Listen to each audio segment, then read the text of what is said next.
আসসালামু আলাইকুম রহমতুল্লাহি ওয়া বারাকাতুহু। ময়মনসিংহ থেকে একজন ভাই জিজ্ঞেস করেছেন যে হুজুর, আমাদের এলাকায় গতকালকে একটি বাচ্চা জন্মগ্রহণ করেছে। জন্মের পরে বাচ্চাটি জীবিত অবস্থায় জন্মগ্রহণ করেছে এবং এটা আমরা নিশ্চিত ছিলাম যে বাচ্চাটি জন্মের পরে জীবিত ছিল। তিনি জোরে আওয়াজ করে কান্নাকাটি করে নাই, কিন্তু তার শ্বাস প্রশ্বাস চালু ছিল। কিছুক্ষণ পর বাচ্চাটি মারা গিয়েছে বলে আমরা নিশ্চিত হলাম। এখন জানার বিষয় হলো, এই বাচ্চাটির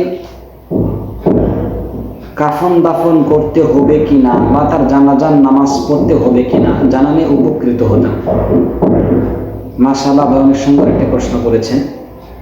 হামিদান ওয়া মুসাল্লিয়ান ওয়া মুসাল্লিমা আম্মা বা'দ।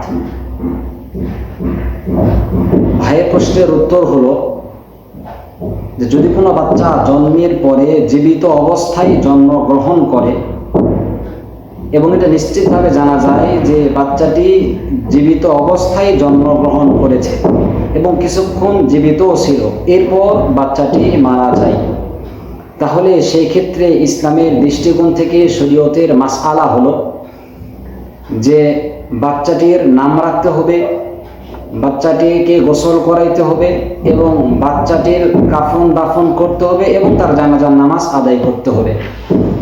এটা আমরা জানতে পারি রাসূল সাল্লাল্লাহু আলাইহি ওয়াসাল্লামের একটা হাদিস থেকে।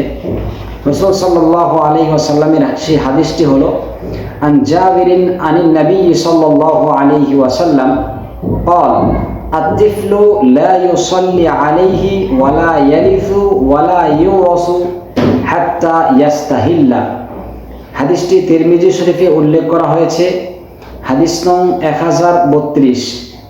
এই হাদিসের অর্থ হলো যে রাসূল সাল্লাল্লাহু আলাইহি ওয়াসাল্লাম বলেছেন, যদি কোনো বাচ্চা জন্মগ্রহণ করার পরে তার জীবিত থাকার আলামতগুলোর মাধ্যমে আমরা যদি জানতে পারি যে বাচ্চাটি জীবিত অবস্থায় জন্মগ্রহণ করেছে, এরপরে মারা গিয়েছে, তাহলে সেই ক্ষেত্রে করণীয় হচ্ছে তার নাম রাখতে হবে, গোসল করাইতে হবে, কাফন দাফন করাইতে হবে, এরপর জানাজার নামাজ আদায় করে তাকে দাফন করতে হবে।